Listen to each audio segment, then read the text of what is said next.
wabarakatuh. Sebelumnya, izinkan saya memperkenalkan nama saya Rahayu Ekawati, serta Diklat Pelatihan Dasar Pekerjaan Sosial Angkatan 9 tahun 2022.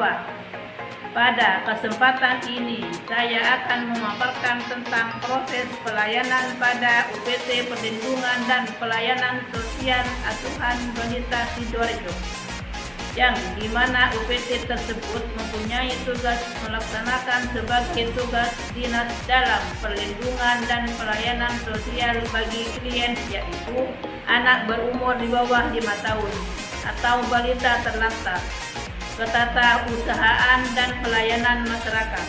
Unit Pelaksana Teknik Perlindungan dan Pelayanan Sosial Asuhan Balita ini berlokasi di Jalan W. Menginsidi nomor 25, Kabupaten Sidoarjo. UPT ini didirikan pada tahun 2009 dan satu-satunya UPT milik pemerintah Provinsi Jawa Timur di bawah naungan Dinas Sosial, yang secara khusus difungsikan sebagai wadah untuk menampung, mengasuh, dan merawat anak-anak balita terlantar berusia 0-5 tahun, sekaligus berfungsi sebagai tempat transit proses adopsi anak kepada calon orang tua asuh. UPT Perlindungan dan Pelayanan Sosial Asuhan Balita Kabupaten Sidoarjo memiliki visi melindungi dan menyelamatkan anak dari keterlantaran. Untuk mewujudkan visi tersebut, misi yang dijunjung ialah 1. Memenuhi kebutuhan jasmani, rohani, dan sosial secara layak. 2. Membangun kepercayaan diri anak, disiplin, dan bertanggung jawab. Ini saya akan menjelaskan bagaimana tahapan proses pelayanan dan UPT PPSAB Sidoarjo. Pada tahap pelayanan ini yang harus kita lakukan adalah dimulai dengan pendekatan awal, penerimaan, asesmen, pembinaan, dan penyaluran. Dimulai dari tahap pertama, yaitu pendekatan awal yang terdiri dari orientasi dan konsultasi, identifikasi, kemudian seleksi. Yang kedua, penerimaan. Pertama yang dilakukan adalah pencatatan data awal klien ke buku induk baik rumah sakit, panti asuhan, kepolisian maupun masyarakat, pengisian formulir belangko penerimaan oleh petugas panti, melakukan wawancara interview untuk mendapatkan data yang konkret dengan petugas yang mengantarkan klien atau salah satu orang tua atau yang mewakili. Pemeriksaan kesehatan seperti penimbangan balita, tinggi badan, dan lingkar kepala. Setelah itu langsung penempatan klien dalam panti. Yang ketiga, asesmen. Dengan melakukan wawancara dan observasi terhadap orang tua, baik ayah atau ibu, lingkungan keluarga, atau lembaga sosial untuk mengetahui latar belakang klien. Yang keempat, pembinaan.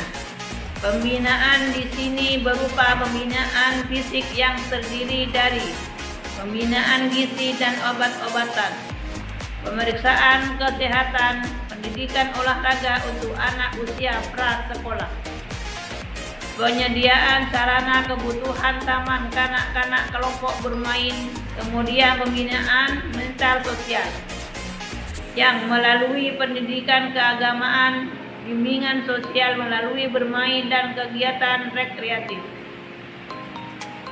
Yang terakhir, keterampilan yang terdiri dari bimbingan keterampilan anak dini melalui pendidikan prasekolah dan pendidikan sekolah TK. Yang kelima, penyaluran. UPT PSAB melaksanakan penyaluran atau pengembalian klien kepada keluarga. 2. Melaksanakan penyaluran atau pengembalian klien kepada lembaga pelayanan sosial, yaitu melalui panti asuhan. Pelayanan sosial yang dilaksanakan oleh UPT PSAB Sidoarjo untuk memenuhi beragam kebutuhan dasar anak balita terlantar yang ditampung meliputi 4 jenis bimbingan sesuai dengan SOP yang ada, yakni dengan bimbingan fisik, Kegiatan ini dilaksanakan dengan mengadakan berbagai kegiatan untuk melatih fisik anak seperti senam pada hari libur. Selain itu, anak-anak juga diajak untuk bermain di taman bermain. Sedangkan bagi anak bayi yang belum genap berusia 1 tahun, pada pagi hari pihak UPT akan berjemur. Mereka di bawah sinar matahari sehingga mereka akan mendapatkan asupan vitamin D yang dibutuhkan oleh tubuh. Bagi anak yang telah menginjak usia sekitar 1 tahun ke atas, pelatihan jalan juga dilakukan sehingga anak tersebut mampu untuk berjalan dengan lancar. Adapun untuk menunjang perkembangan fisik anak yang mengalami keterlambatan pertumbuhan, pihak UPT juga memberikan terapi seperti terapi bicara dan terapi fisik lainnya sehingga kondisinya dapat menjadi lebih baik. 2. Bimbingan mental. Kegiatan bimbingan mental dilakukan dengan cara mengajarkan pelajaran mengaji dan doa-doa pendek pada sore hari selama 2-3 kali dalam seminggu. Kegiatan ini bertujuan untuk mengenalkan dan menanamkan nilai-nilai agama kepada anak sejak dini. Adapun pihak UPT juga memberikan pendidikan moral lainnya untuk mengembangkan mental anak seperti berlaku sopan santun, menjabat tangan, mengucapkan salam, berterima kasih dan sikap saling peduli antar satu sama lain. Selain itu, untuk menanamkan sikap mandiri kepada anak, pihak UPT juga memberikan pelatihan cara makan yang baik dan cara membersihkan dari toilet training meliputi mandi dan buang air. Yang terakhir, bimbingan keterampilan. Bimbingan keterampilan dilakukan dengan memberikan akses pendidikan formal bagi anak-anak balita yang ditampung dengan mengikuti kegiatan belajar di PAUD Cempaka, TK Dharma Wanita, dan SLB Mutiara Hati bagi anak yang berkebutuhan khusus.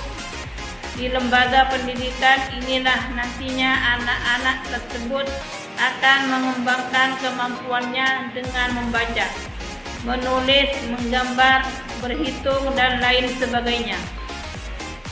Demikian penjelasan dari saya tentang proses pelayanan di UPT BBSAB di Sidoarjo. Semoga yang saya paparkan bermanfaat kepada masyarakat. Cukup sekian dan terima kasih. Wassalamualaikum warahmatullahi wabarakatuh.